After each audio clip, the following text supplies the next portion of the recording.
On the morning of Valentine's Day, Claire Whitmore walked through the polished marble lobby of Arden Medical Systems carrying a bouquet of deep crimson lily wrapped in silver paper and tied with a velvet ribbon. Believing she was about to give her husband the most meaningful surprise of their marriage, hidden inside a cream-colored envelope were 2 first-class tickets to Venice, a city where they had once celebrated their honeymoon, along with a heartfelt handwritten letter thanking him for 15 years of love, sacrifice,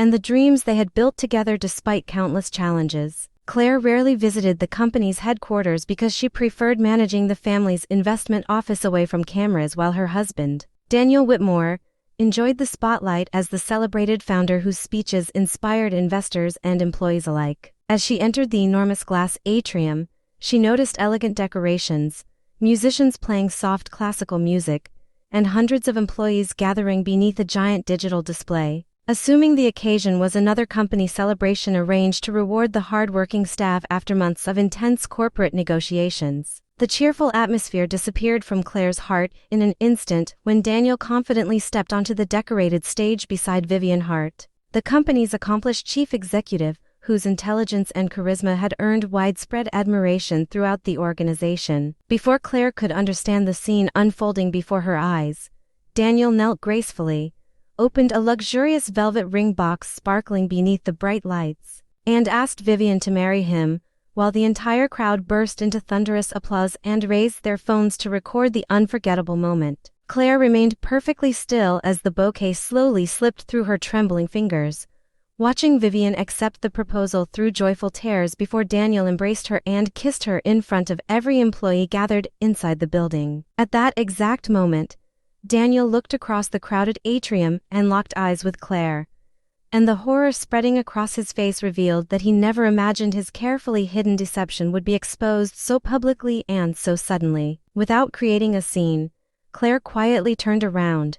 ignored the smiling receptionist, who wished her a happy Valentine's Day, and walked through the revolving doors with remarkable composure despite feeling as though her entire world had shattered beyond repair. Once she reached the privacy of her car in the underground parking garage, she placed the untouched flowers on the passenger seat, stared silently at the unopened Venice tickets for several moments, and began making a series of calm phone calls that would soon transform both her personal life and the future of the company forever. Claire's attorney, Richard Hale,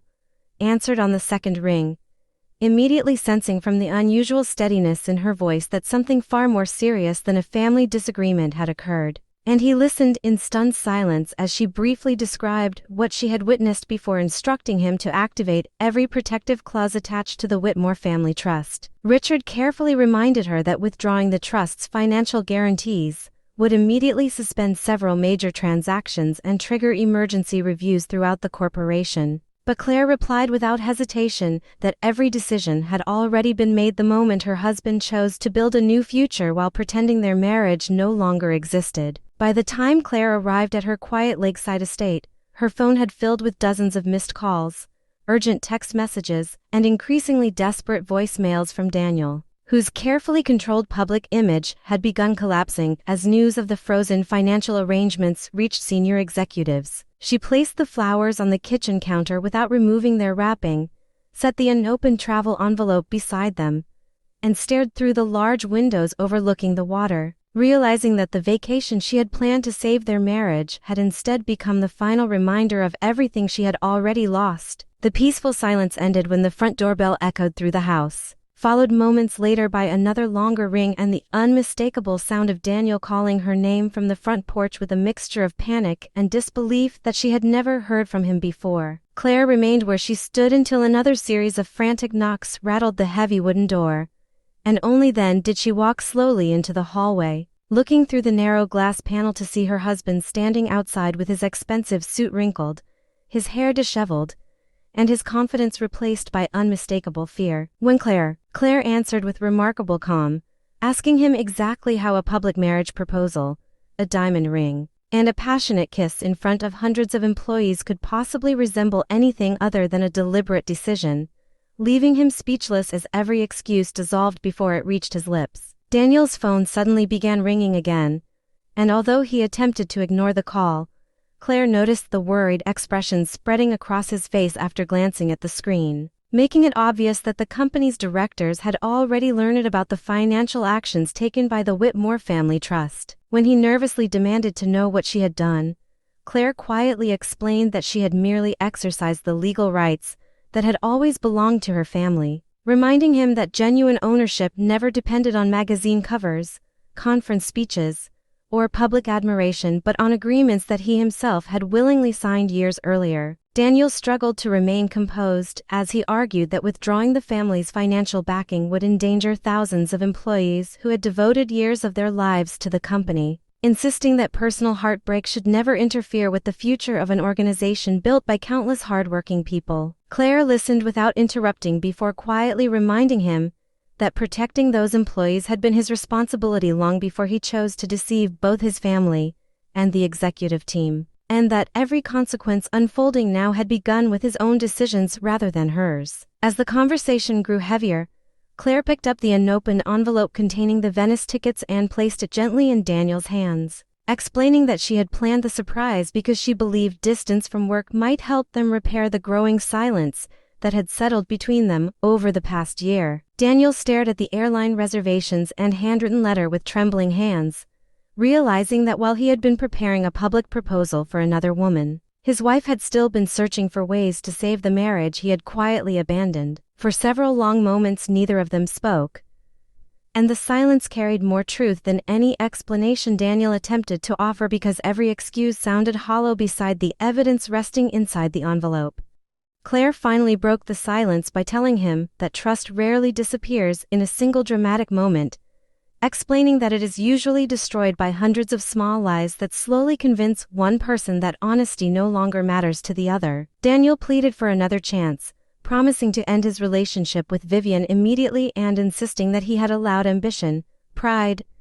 and constant public attention to cloud his judgment until he no longer recognized the person he had become. Claire answered with quiet dignity that forgiveness and reconciliation were not the same thing, and although she hoped he would eventually become a better man, she could no longer sacrifice her own peace by remaining beside someone who had repeatedly chosen deception over loyalty. Just as Daniel searched for another argument, Claire received a secure message from Richard informing her that an emergency meeting of the company's board had been scheduled for that evening because the sudden withdrawal of financial support had created immediate concern among investors and lenders. She looked at the notification for a moment before calmly informing Daniel that the future of the business would now be decided in the boardroom rather than on her front porch. And she gently closed the door,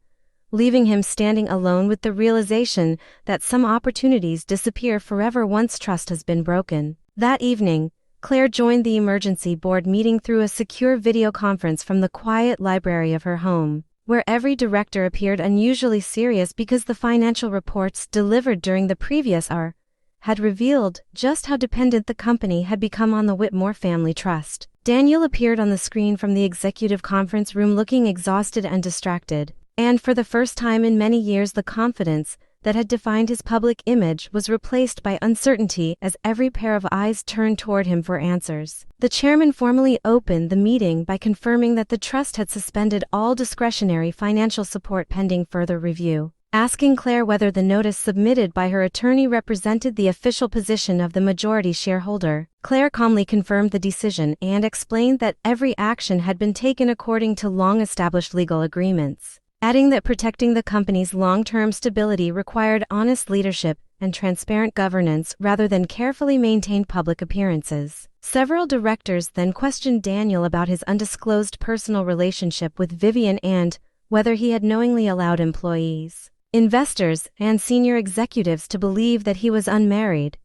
creating a serious conflict between his private conduct and his professional responsibilities. After several uncomfortable moments of silence, Daniel admitted that he had concealed the truth because he feared the revelation would damage both his reputation and an important business acquisition, a confession that left the boardroom completely silent. Vivian joined the meeting unexpectedly after receiving instructions from the company's legal department, and her expression immediately revealed that she had only recently discovered Daniel's deception and the existence of his marriage. Fighting back visible disappointment, she explained that Daniel had repeatedly assured her he had been legally separated for more than a year and that their relationship had begun only after his marriage had supposedly ended, making it clear that she too had been misled by the carefully constructed story he had presented. After hearing every statement, the chairman announced that an independent ethics committee would immediately investigate the executive leadership while Daniel would temporarily step aside from all operational responsibilities until the review was completed, ensuring that the company could continue functioning without further uncertainty. Although the decision marked the end of Daniel's unquestioned authority,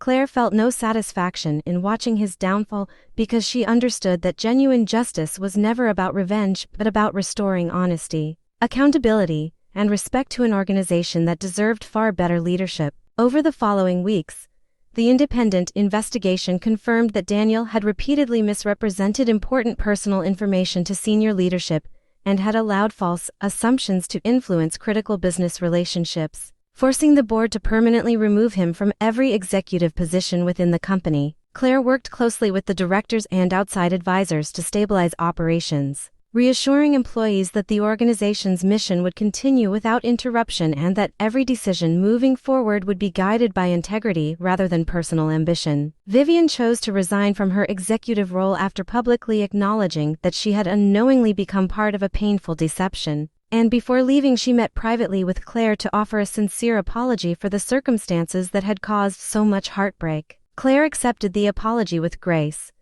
explaining that true accountability belonged to the person who had created the lies instead of those who had believed them, allowing both women to walk away with mutual respect instead of lasting resentment. Months later, the company successfully completed a major restructuring under a new leadership team selected for its honesty, experience, and commitment to ethical decision-making, restoring confidence among investors, employees, and business partners alike. Claire quietly returned to overseeing the family investment group while supporting charitable programs focused on education and healthcare innovation, discovering that peace often arrives only after a person finds the courage to let go of everything that no longer deserves a place in their future. One quiet spring morning, Claire finally used the unused travel envelope by exchanging the old tickets for a solo journey through the Italian countryside, where she spent her days exploring historic streets, enjoying simple conversations with strangers, and watching breathtaking sunsets without carrying the weight of someone else's betrayal. Standing beside a peaceful lakeshore at the end of her trip, she realized that losing the life she had carefully planned had unexpectedly given her the freedom to build a stronger, wiser, and happier future defined by self-respect, resilience, and hope. Thank you for watching this unforgettable story of courage, truth, and new beginnings, and we hope it reminded you that honesty and self-worth will always be stronger than deception and false appearances. Please subscribe to our channel and share this video with your friends and family. We create entertaining and inspiring stories for our viewers, and your support helps us continue making great content for you.